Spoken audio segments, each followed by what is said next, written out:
का मुद्दा की तरफ। देखते हैं ये रिपोर्ट जो हमें बताएगी कि आज का मुद्दा है क्या। तो देखिए ये रिपोर्ट।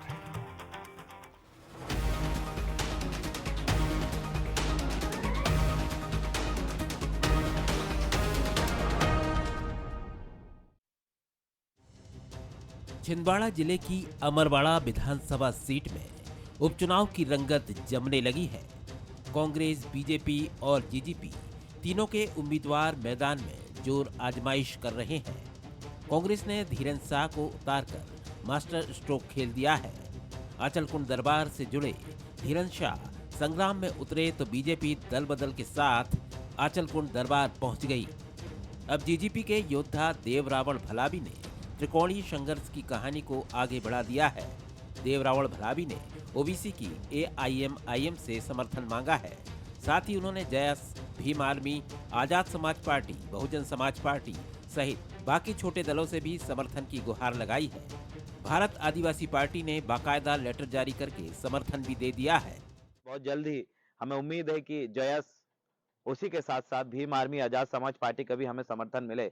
हमने आशुद्दीन ओबीसी जी को भी बोला, उनका भी समर्थन मिले। और उसी के साथ साथ बहुजन समाज पार्टी और बहुजन मुक्ति मोर्चा, बहुजन मुक्ति पार्टी से लेकर तमाम गुणवाना गणतंत्र पार्टी सहित बाकी जो संगठन है जो गुणवाना गणतंत्र पार्टी के विंग से जुड़े हुए हैं, उन सबका समर्थन प्राप्त होगा, ऐसी आशा और उम्मीद है। इस अमरवाड़ा के अंदर फिर से एक नया इतिहास लिखा जाएगा सम्मानीय साथियों।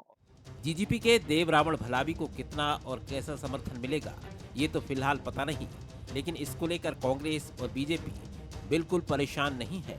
दोनों का दावा है कि वो अमरवाड़ा का रण जीत रही है। देखिए, भारतीय जनता पार्टी की तैयारी पूरी है। लोकसभा चुनाव में भी हमने अमरवाड़ा जीती है और भारतीय जनता पार्टी जीतने की कला और संभावना दोनों समझ रही है। जो ताकत कांग्रेस की हुआ करती थी प्रत्याशी के रूप में, वो भारतीय जनता पार्टी के साथ में है। कांग्रेस के पास वहाँ लड़ने लायक प्रत्याशी भी नहीं थे, तो भारतीय जनता पार्टी एक तरफा वहाँ जीतने वाली है। जिन पार्टियों के कोई स्वरूप ही नहीं है मध्य प्रदेश में, कोई ढांचा ही नहीं है, कोई उत्प्रेरक समूह ही नहीं है, तो वो पार्टियां वहाँ क्या प्रभाव डालेंगी। कांग्रेस को 5 साल का मैंडेट जनता ने दिया था। हम लोग इस मुद्दे को लेकर जनता के बीच में जा रहे हैं कि आपने हमें 5 साल का मैंडेट दिया था तो वो कंटिन्यू करें और ये मुद्दा काम करेगा। वहाँ अमरवाड़ा में त्रिकोणीय अखाड़ा तैयार हो चुका है। जीजीपी इसमें बाकी दलों के समर्थन का तड़का लगाने की जुगत में है। अगर जीजीपी समर्थन जुटाने में कामयाब रही तो अमरवाड़ा की जंग में अलहदा रंग देखने को मिलेंगे। राजनीति के रंग अमरवाड़ा के रण में कितना असर डालेंगे, ये गोंडवाना गणतंत्र पार्टी को मिला समर्थन ही तय करेगा। फिलहाल जीजीपी का शोर खूब सुनाई दे रहा है और वो जीत के लिए पूरा जोर भी लगा रही है। नमस्कार, आज का मुद्दा में आपका बहुत बहुत स्वागत है। और आज का मुद्दा है जीजीपी का शोर, जीत पर जोर। तो फिर एक चुनाव की बात और चुनाव का अखाड़ा छिंदवाड़ा। कई बार लगता है कि कुछ चीजें बदलनी चाहिए, लेकिन कैसे बदलें कि अब एंकर महोदय योग करते हुए या शीर्षासन करते हुए आए स्टूडियो में और वहां से नमस्कार करें तो आप चौंके, ये क्या हो गया, इस सर के बल काहे को खड़े हुए हैं शरद द्विवेदी, आए कोट टाई लगाए हैं लेकिन उल्टे खड़े हैं। या फिर कांग्रेस ऐसे कहे या बीजेपी ऐसे कहे, हमें अमरवाड़ा जीतने में कोई रुचि नहीं है, अमरवाड़ा जो भी जीतना चाहे वो जीत जाए। ऐसा तो हो नहीं सकता सर, तभी आप चौंकेंगे। नहीं तो हर व्यक्ति वही बात कर रहा है, हम जीतेंगे, हमारा दावा है, तमाम बातें हैं। लेकिन इतना ज़रूर है कि वन नेशन वन इलेक्शन कई समस्याओं का समाधान प्रतीत होता है। क्योंकि कई बार हमें भी लगता है और आपको भी लगता होगा कि चुनाव की बात कर कर के थक गए हैं, पक गए हैं, कुछ और बात की जाए। चलिए उस पर भी बात करेंगे, लेकिन पहले देखिए बंसल न्यूज़ के वो सुलगते सवाल जो आज का मुद्दा में ज़ेरे बहस होंगे। क्या जीजीपी का बाकी दलों से समर्थन मांगना सियासी चाल है? क्या मामला है? ये पहला सवाल। जीजीपी को समर्थन मिला तो कांग्रेस बीजेपी किसकी राह होगी मुश्किल? ये भी बड़ा सवाल है। क्या अमरवाड़ा के रण में जमीनी लड़ाई से ज्यादा माइंड गेम देखने को मिलेगा? चलिए, ये तो वही स्टीरियोटाइप और पारंपरिक सवाल हैं जो चुनाव में अक्सर पूछे जाते हैं। कौन जीतेगा रण? तो बड़ी खबर मिल रही है अमरवाड़ा से, तमाम बातें होंगी। तो फिर एक बार अमरवाड़ा। हमारे साथ जो मेहमान हैं उनसे मिलिए। राम पांडे जी हैं, सीनियर लीडर हैं, कांग्रेस के प्रवक्ता हैं, बहुत स्वागत करता हूं। इनके सहयोगी के तौर पर यानी छोटे भाई के तौर पर रहेंगे बीजेपी से युवा नेता और प्रवक्ता शिवम शुक्ला जी, बहुत स्वागत करता हूं इनका। और मनोज सैनी हमारे एग्जीक्यूटिव एडिटर पॉलिटिकल अफेयर्स, वो भी हमारे साथ रहेंगे। मनोज, पहला सवाल यही, ये देव रावण भलावी तो बड़ा मतलब मामला बहुत अलग तरह का दिख रहा है। ऐसा लग रहा है कि बहुत समझदार हैं, मतलब किस तरह से कॉन्फिडेंस से बात कर रहे थे। आप देख रहे होंगे कि ये भी समर्थन दे दें, वो भी दे दें, और हमें लग रहा होगा कि बीजेपी कांग्रेस दोनों की आंखें चमकी होंगी कि गुरु इस पर अगर कोई मोहिनी मंत्र फेर दिया जाए तो मामला सेट हो जाएगा। क्या कहेंगे? बिल्कुल आप ठीक कह रहे हैं शरद जी, और जहां तीसरा मोर्चा या तीसरा कोई व्यक्ति आ जाए तो फिर उस पर ही आंखें टिक जाती है। खासकर बसपा को हमने मुरैना में देखा, भिंड में देखा, या फिर रीवा बिंद में देखा। लेकिन गोंडवाना की जब बात होती तो छिंदवाड़ा, बालाघाट, ये वो क्षेत्र है सिवनी जहां गोंडवाना अच्छा खासा प्रभावित करती है। और प्रभाव जब और बढ़ जाता है जब आप दूसरों से सहयोग मांग रहे हैं। देखिए, आदिवासी भी अलग अलग वर्गों में है, चाहे गोंड की बात करें, बिलाला की बात करें, इसीलिए जैस का समर्थन वो मांग रहे हैं। जैस झाबुआ अलीराजपुर में ज़्यादा दिखाई देता है, लेकिन कुछ पॉकेट उसके ऐसे हैं कि यदि जैस का सपोर्ट मिल जाता है तो फिर देवकरण भला भी, देव रावण भला भी कुछ अलग कर सकते हैं। और निश्चित रूप से बीजेपी की भी आंखें शायद टिकी है और कांग्रेस की भी, पर आने वाले दिनों में क्या जो कह रहे हैं देव रावण वो अपने साथ ला पाएंगे। वो तो असुद्दीन ओबीसी की बात भी कर रहे हैं कि वो भी आ जाए, एक पॉकेट वो भी है मुस्लिमों का कि अल्पसंख्यक का। यदि वो साथ आ जाता, जिसको लेकर हम पहले से बात करते रहे कि ये एक बहुत अलग तरह का सामंजस्य आजकल देखने को मिला है, ये होता है तो फिर समीकरण बिगड़ेंगे। पर जो तैयारियां हैं बीजेपी और कांग्रेस की, दोनों ने बहुत अच्छे कैंडिडेट दिए। एक वो है जो लगातार चुनाव जीतते रहे, और एक वो है जो आंचल कुंड यानी संत भावना से जुड़ गए। तो आस्था भी है, भावना भी है, और समीकरणों का खेल भी वहाँ दिखाई देता है। बिल्कुल, लेकिन अच्छे कैंडिडेट कांग्रेस ने लोकसभा में भी दिए थे, लेकिन 29 की 29 सीटें गईं। और ये एक आश्चर्य का और शोध का विषय भी है कि तमाम अच्छे कैंडिडेट्स के बावजूद कांग्रेस वो परिवर्तन क्यों नहीं कर पाई। क्या ऐसी लहर थी बीजेपी की जो लहर हमने उत्तर प्रदेश में नहीं देखी, वो मध्य प्रदेश में देखी? बहरहाल ये राजनीतिक पंडितों के लिए चिंतन का विषय है। शिवम जी, आप किस तरह देखते हैं? अगर मैं बात करूं अमरवाड़ा के रण की, तो क्या स्ट्रेंथ महसूस करते हैं आप? क्योंकि जिस तरह का रण है पूरा काफ़ी दिलचस्प है। धीरेन्द्र शाह की बात करें तो वो आंचल आध्यात्मिक संगठन से जुड़े हैं, और बात करें जीजीपी की तो वो भी दमदार हैं, और आपका कैंडिडेट भी कमज़ोर नहीं है, पुराना खिलाड़ी है, पुराना चावल है। देखिए शरद जी, जो सबसे महत्वपूर्ण चीज़ है, उस क्षेत्र से जो कांग्रेस के प्रत्याशी हैं वो एक धार्मिक समूह से जुड़े हुए हैं, इसमें कोई दो राय नहीं है। लेकिन वह कांग्रेस पार्टी जो लगातार कहा करती थी कि धर्म का उपयोग चुनाव के लिए नहीं होना चाहिए, इस बात को बहुत अग्रेसित होकर के प्रचारित पूरे क्षेत्र में कर रही है कि आंचल कुंड जो उस क्षेत्र के वासियों के लिए एक बड़ा धार्मिक स्थल है, वहाँ पर लोगों की आस्था जुड़ी हुई है, बार बार इस तथ्य को रेखांकित करके वोट मांगने का प्रयास कर रही है कि चूंकि वह उस धार्मिक समूह से जुड़े हुए हैं इसलिए कांग्रेस को वोट डाल दिया जाए। दूसरा जो सबसे महत्वपूर्ण बिंदु है, भारतीय जनता पार्टी इस चुनाव में अपने केंद्र और प्रदेश की सरकार की उपलब्धियों के आधार पर लड़ रही है। छिंदवाड़ा की जनता ने जिस प्रकार का विश्वास लोकसभा के चुनावों में दिखाया, वहां पर प्रधानमंत्री जी की नीतियों की जीत हुई, उनके कार्यक्रमों की जीत हुई, और वहां के जनता ने अपार संख्या में जन समर्थन दे करके हमारे प्रत्याशी विवेक बंटी साहू जी को निर्वाचित किया। अमरवाड़ा विधानसभा में भी हम बढ़त में थे, लगभग 17,000 की बढ़त उस विधानसभा क्षेत्र में थी। तो स्वाभाविक तौर पर हमारे पास अभी एक एडिशनल एडवांटेज है। छिंदवाड़ा में हमने गरीब कल्याण के अनुपम उदाहरण प्रस्तुत किए थे, चाहे लगभग 4.5 लाख परिवार महिलाओं को लाडली बहना का लाभ देना हो, लगभग 2.5 लाख किसानों को प्रधानमंत्री किसान निधि देना हो, 1 लाख के करीब प्रधानमंत्री आवास बनाने हो, यह तमाम चीजें वोटर को सीधे तौर पर प्रभावित करती हैं उस क्षेत्र के। और दूसरा जो सबसे महत्वपूर्ण विषय है, छिंदवाड़ा में अभी तक भारतीय जनता पार्टी की पराजय का सबसे बड़ा कारण कमलनाथ जी रहा करते थे, लेकिन इन चुनावों में कमलनाथ जी ने स्पष्ट कर दिया कि वह छिंदवाड़ा की जनता तो आप छोड़िए, कांग्रेस पार्टी के भी सगे नहीं हो पाए, क्योंकि जब तक सत्ता थी, उनका राजनीतिक सूरज चढ़ रहा था, तब तक वह उस क्षेत्र में लगातार अपनी दावेदारी को मजबूती के साथ रखते थे। लेकिन जब आज कांग्रेस संकट के काल में है, कमलनाथ जी का राजनीतिक सूरज अस्त हो रहा है, उस स्थिति में वह उस प्रत्याशी के नामांकन तक में नहीं गए, जो दिखाता है कि कांग्रेस के भीतर कहीं ना कहीं इस हार को लेकर के एक पूरी तरीके से विश्वास है। और यही कारण है कि जीतू पटवारी जी इस चुनाव को एक मौके के रूप में देख रहे हैं कि किसी भी प्रकार से कमलनाथ जी का बोरिया बिस्तर बांध करके मध्य प्रदेश से बाहर कर दिया जाए और इस हार की पूरी जिम्मेदारी कमलनाथ जी के सिर माथे पर चली जाए। वहीं कमलनाथ जी का जो प्रयास है, कमलनाथ जी चाहते हैं जीतू पटवारी बोल लीजिए जीतू वाक्य पूरा पटवारी कर को लीजिए। हटाने के जी। लिए लगातार निरंतरता के साथ कांग्रेस के नेतृत्व तक शिकायतें पहुंच रही हैं। वरिष्ठ नेता अजय सिंह हो, अरुण यादव हो, इस प्रकार से विवेक तनखा जी हो, और उसके साथ ही साथ उनके प्रवक्ता तक जीतू पटवारी की शिकायतें लेकर के दिल्ली तक जा रहे हैं। तो कमलनाथ जी चाह रहे हैं कि इस चुनाव से वह स्वयं एक दूरी बना लें और हार की और या पराजय की पूरी जिम्मेदारी जीतू पटवारी के सिर जाए और उनका अध्यक्षीय कार्यकाल जो लगातार डामाडोल है वो जी, पूरी तरीके जी, से जी, समाप्ति जी। की ओर अग्रसित हो जाए। धर्म की बात आपने की, तो धर्म तो भारत में सनातन परंपरा में एक व्यक्त अव्यक्त प्रतीक हमेशा हर चुनाव में रहता है, चाहे बात कांग्रेस की हो या बीजेपी की हो। राम मंदिर हमेशा रहा, प्रत्यक्ष रहा, परोक्ष रहा। उमा जी तो भगवाधारी सन्यासिन ही रहीं। उत्तर प्रदेश के मुख्यमंत्री योगी आदित्यनाथ एक बहुत प्रतिष्ठित मठ से आते हैं।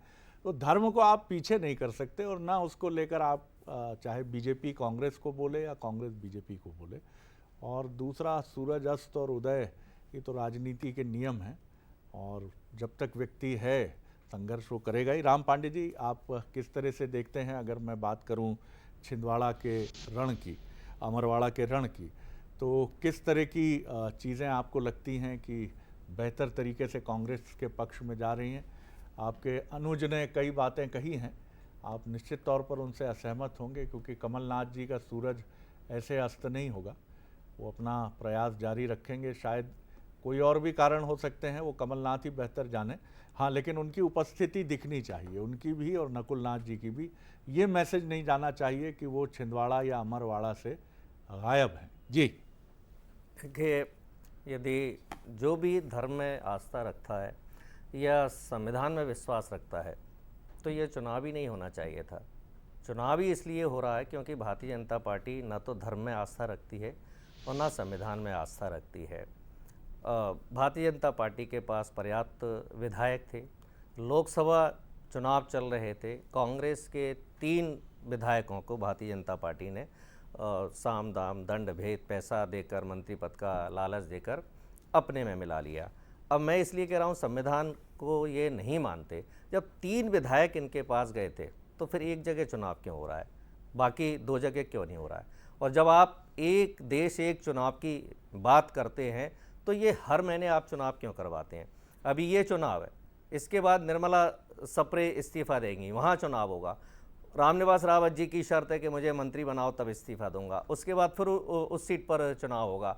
ये आजकल सांसदों को बहुत टिकट दे देते हैं, विधायक को सांसद का, सांसद को विधायक का, तो इसलिए बार बार चुनाव होते हैं। अब शिवराज जी को जब सांसद बनना था तो फिर विधायक का चुनाव लड़ने की क्या ज़रूरत थी? अब शिवराज सिंह चौहान जी की सीट पर चुनाव होगा। तो जब ये एक देश एक चुनाव बोलते हैं तो ऐसा लगता है कि ये सरासर नौटंकी कर रहे हैं। दूसरा, ये धर्म को नहीं मानते हैं। धर्म में यदि इनकी 1% भी आस्था होती तो ये जैसे ही कांग्रेस का प्रत्याशी डिक्लेयर हुआ था वैसे ही ये अपना नामांकन वापस ले लेते, क्योंकि अमित शाह जी खुद उन पुजारी के पास मत्था टेकने गए थे, उस मंदिर में मत्था टेकने गए थे। उस मंदिर के विरोध में आज भारतीय जनता पार्टी चुनाव लड़ रही है, उस पुजारी के विरोध में भारतीय जनता पार्टी चुनाव लड़ रही है। तीसरी बात, भारतीय जनता पार्टी के पास अमरवाड़ा सीट पर 25-30 साल से कोई इनके पास लड़ने के लिए प्रत्याशी ही नहीं है। कभी कांग्रेस का प्रत्याशी लेकर आते हैं, कभी अन्य पार्टी का प्रत्याशी लेकर आते हैं। प्रेमनाथ ठाकुर कांग्रेस में थे, उनको लाकर इन्होंने चुनाव लड़वाया। मोनिका भट्टी थी, वो दूसरी पार्टी में थी, उनको लाकर इन्होंने चुनाव लड़वाया। ये जो शाह हैं, ये भी कांग्रेस में थे, उनको बुलाकर इन्होंने इसमें चुनाव लड़वाया। और सबसे बड़ी बात, मोनिका भट्टी को जो इन्होंने अभी 6 महीने चुनाव लड़वाया था, उन्होंने तो रामायण की प्रतियां जलाई हैं और ये आरोप भारतीय जनता पार्टी ने उन पर लगाए। अब आप राम के नाम पर नौटंकी करते हैं और जो रामायण की प्रतियां जला रहे हैं उनको आप टिकट दे रहे हैं। वो रावण के प्रशंसक है, वो मोनिका भट्टी रावण की प्रशंसक हैं और आपने उनको टिकट दे दिया। ज्यादा पुरानी बात नहीं है, 6 महीने पुरानी बात है। सबसे महत्वपूर्ण चीज पहले सुन लीजिए उनके सवाल के मुख्य बिंदु, जिससे आपकी स्मृति में 2-3 उनके बड़े धारदार सवाल हैं। पहला सवाल तो ये है कि आप उन लोगों को ही ले आते हैं जो कांग्रेस में थे, फिर उनको बीजेपी से लड़ाते हैं। फिर दूसरी बात है कि जिनके यहाँ आपके नेता जिन गुरु के यहाँ सर झुकाते हैं, अब उन्हीं के विरुद्ध चुनाव लड़ रहे। चलिए, इसको धर्म क्षेत्र कुरुक्षेत्र मान भी लिया, तीसरी बात ये है कि तथाकथित जो आरोप हैं कि रामायण की प्रतियां जलाई हैं, सबका सिलसिलेवार उत्तर दीजिएगा। जी शरद जी, मैं सबसे पहले शुरू राम पांडे जी को उस आरोप से करूंगा जिसमें इन्होंने कहा कि इस देश में चुनाव कराने की आवश्यकता क्यों पड़ रही है बीच में। तो जब 93 बार कांग्रेस की ने निर्वाचित सरकारों को राज्य की बर्खास्त किया और वहां पर उपचुनाव करवाए, वहां पर दोबारा नहीं, तो जब दोबारा चुनाव की आवश्यकता इन्होंने बनाई तो इनको उस पर भी ध्यान देना चाहिए। हम जाएंगे तो बहुत सारी बातें। तो दूसरा जो सबसे महत्वपूर्ण चीज है, जो रामायण की प्रतियां जलाने का विषय आया, मोनिका भट्टी जी के ऊपर इस प्रकार का कोई आरोप नहीं लगा है। उनके पारिवारिक पृष्ठभूमि में कुछ लोग राम विरोधी रहे थे, लेकिन आप देखिए भारतीय जनता पार्टी और हमारी सनातन संस्कृति का कमाल कि जिस परिवार में प्रभु श्री राम के विरोधी थे वहां पर भी कोई राम भक्त उत्पन्न हो सकता है। किसी को भी अपनी पारिवारिक पृष्ठभूमि के लिए किसी भी रूप में कसूरवार नहीं ठहराया जा सकता। अगर कोई व्यक्ति अपने स्वतंत्र विवेक से अपने 18 वर्ष की आयु को पूर्ण करने के पश्चात अपनी संस्कृति, अपनी मर्यादाओं को समझने लगता है, उसका सम्मान करता है, तो लोकतांत्रिक रूप से चुनाव लड़ने के अधिकारी हैं। मोनिका भट्टी जी आदिवासी समाज की एक सशक्त और पढ़ी लिखी महिला है, उस आधार पर भारतीय जनता पार्टी ने उनको टिकट देने का काम किया था। दूसरा जो है पूरा धार्मिक समूह है, वह हमारे लिए आदर का केंद्र है, हमने कभी भी उसको अपमानित करने का प्रयास नहीं किया। कांग्रेस पार्टी तो चुनाव में सनातन जैसे ही भारतीय जनता पार्टी के साथ जुड़ता है सनातन पर आगे शुरू कर देते हैं,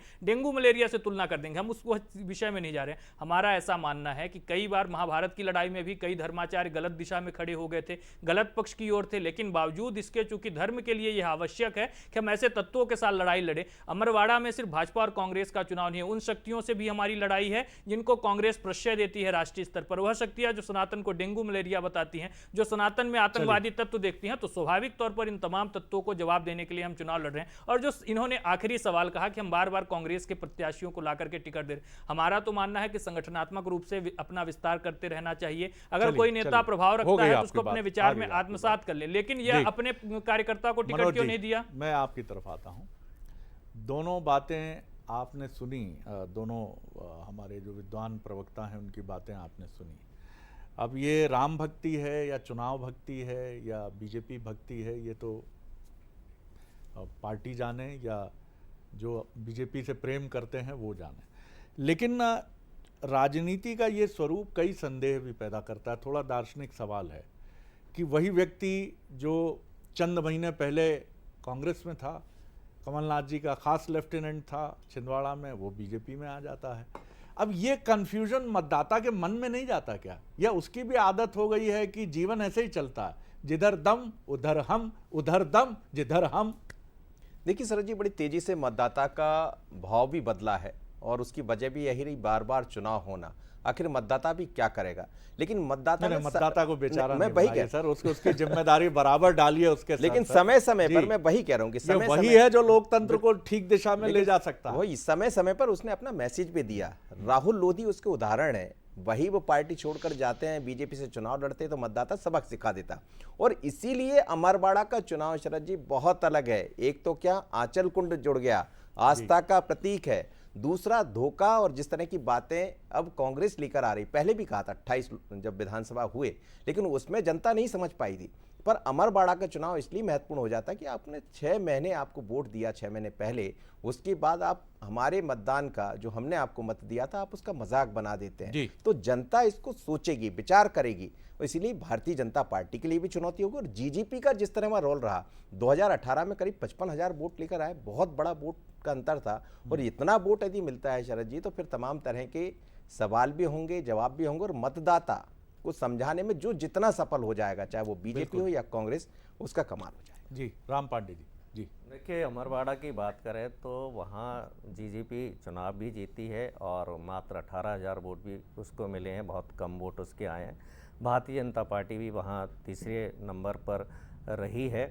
और सबसे बड़ी बात यही है कि 6 महीने पहले वहाँ चुनाव हुआ है और 230 सीटों पर चुनाव हुआ। अब ये हर 6 महीने में चुनाव होगा तो आप जनता का कैसे भला करेंगे? और आप भारतीय जनता पार्टी कहती भी है कि हम चुनाव को युद्ध की तरह लेते हैं। अब आप बताइए, मुख्यमंत्री छिंदवाड़ा रहेंगे, सारे मंत्री छिंदवाड़ा रहेंगे, सारे प्रशासनिक अधिकारी छिंदवाड़ा रहेंगे, तो फिर प्रदेश कौन संभालेगा? इसलिए तो प्रदेश में अपराध बढ़ रहे हैं, प्रदेश में बेरोजगारी बढ़ रही है, प्रदेश में गरीबी बढ़ रही है, प्रदेश में महंगाई बढ़ रही है। और ऐसा नहीं है कि ये छिंदवाड़ा का चुनाव हो जाएंगे तो मुख्यमंत्री और इनके मंत्री चुप बैठ जाएंगे, उसके बाद फिर ये वहाँ जाएंगे, मुरैना में जाएंगे, रामनिवास रावत की सीट पर, फिर निर्मला सप्रे की सीट पर जाएंगे। और हार जीत की यदि ये बात करें तो इस बार भारतीय जनता पार्टी की धर्म के आधार पर कहें या नैतिक आधार पर कहें तो भारतीय जनता पार्टी की लोकसभा चुनावों में बुरी तरह से हार हुई है। मैं इसलिए कह रहा हूं क्योंकि अयोध्या की एक सीट देश की 543 सीट के बराबर है।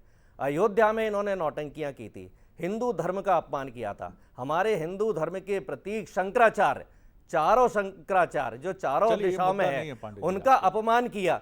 यहां ये तक मुद्दा नहीं कि है। इन्होंने हम मध्य मोहन प्रदेश की भागवत जी बात को कर रहे आरती हैं। नहीं करनी थी, मुझे टोके ना, मोहन भागवत जी को भी सर, आरती नहीं सर, करनी सर, थी, सर, यहां सर, तक कि योगी जी सर, को भी सर, आरती नहीं करनी थी। सर, मैं तो हिंदू टोकूंगा। धर्म का जो इन्होंने हाँ, अयोध्या में मैं अपमान टोकूंगा किया है, आपको। आप ऐसा ना कहें कि हिंदू आप धर्म का टोके ना। अयोध्या में अपमान किया हाँ, इन्होंने, जी। इसलिए इनको अयोध्या की जनता ने हराया। इस तरह से नहीं, इस तरह से तो अयोध्या में क्यों हारे ये? हारने का कारण क्या था? इन्होंने वहां नौटंकी की, वो बिल्कुल अधूरे सही है मंदिर आपका का कहना। निर्माण क्यों किया, हारे ये इनके मुहूर्त लिए के शोध हिसाब का से विषय निर्माण है। नहीं किया, जी। सारे संतों का वहां अपमान किया गया। यहां तक कि भारतीय जनता पार्टी के विनय कटियार सांसद थे अयोध्या के, उन तक को आमंत्रित नहीं अब किया, ऐसा लग उन रहा है तक हम से वहां अयोध्या पूजा पे बात नहीं कर कराई रहे गई। हैं। तो अयोध्या आप जो अमरवाड़ा चुनाव से ये हारे अयोध्या हैं, चले गए। जी अब मेरी बात सुन लीजिए, अभी जी। लेटेस्ट सुन लीजिए। केंद्रीय मंत्री किसको बनाया है? जीतन राम मांझी को। ये हमारे ऊपर आरोप लगा दिया इन्होंने कि कांग्रेस ने कहा कि भगवान राम काल्पनिक है। वो तो 50 बार बोलते हैं जीतन राम मांझी कि भगवान राम काल्पनिक है, और आपने उनको केंद्रीय मंत्री बना रखा है। अब ये इनका दोहरा चरित्र बताता है कि नहीं? चिराग पासवान की पार्टी हिंदू धर्म को नहीं मानती है, उनको आपने केंद्रीय मंत्री बना रखा है। तीसरा, आपने 2 महीने से जो मुस्लिम तुष्टीकरण, घुसपैठ, ये भैंस चोरी हो जाएगी, मंगलसूत्र चला जाएगा, और आज आपने आंध्र प्रदेश में उन्हीं को आरक्षण दे दिया, 1-1 लाख रुपए हज यात्रियों को दे रहे हैं। तो ये हिंदू धर्म का अपमान नहीं है तो क्या है? शिवम जी बहुत शुक्रिया, मनोज जी। लेकिन मैं सोचता हूं कि प्रभु श्री राम भी होते धरती पर, या कई बार तो मन करता है कि राम पांडे जी और इन सब के बीच में थोड़ी ऊंची कुर्सी लगाकर उनको भी बिठा लेते हैं कि प्रभु आप क्या सोचते हो, आप क्या कहते हो। हम लोगों के तो कहेंगे यही शरद द्विवेदी अज्ञानी है बालक, और जितने बैठे हैं इनके ज्ञान पर भी मैं प्रश्न उठाता हूं। ये कहां राम को किसने समझा है? राम क्या मंदिर में है? राम तो हर तरफ है, हर तत्व में है। उस राम को तुम लोग किस तरह से प्रतिष्ठित करते हो? कैसे तुमने हार जीत में मिला दिया है राम को? मत करिए सर, मत करिए सर, मत करिए, मत करिए, मत करिए ये सब। जनता बहुत समझदार है। आप कह रहे थे कि मध्य प्रदेश में जनता तमाम फोर्स लगाया जाएगा, उत्तर प्रदेश में भी लगा बीजेपी का फोर्स, लेकिन जहां समन्वित रणनीति अच्छी होती है वहां जीत मिलती है। आप जीत को तो बहुत अच्छे से स्वीकारते हैं, हार पर बहाने शुरू हो जाते हैं, चाहे बीजेपी हो चाहे कांग्रेस हो।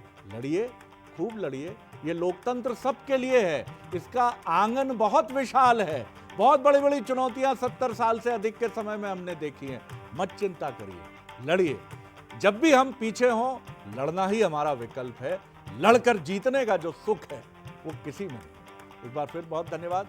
आगे देखिए अफसरनामा। IAS अधिकारी 2010 बैच के अभिजीत अग्रवाल से मुलाकात करिए, जो एक्साइज कमिश्नर मध्य प्रदेश के। नमस्कार।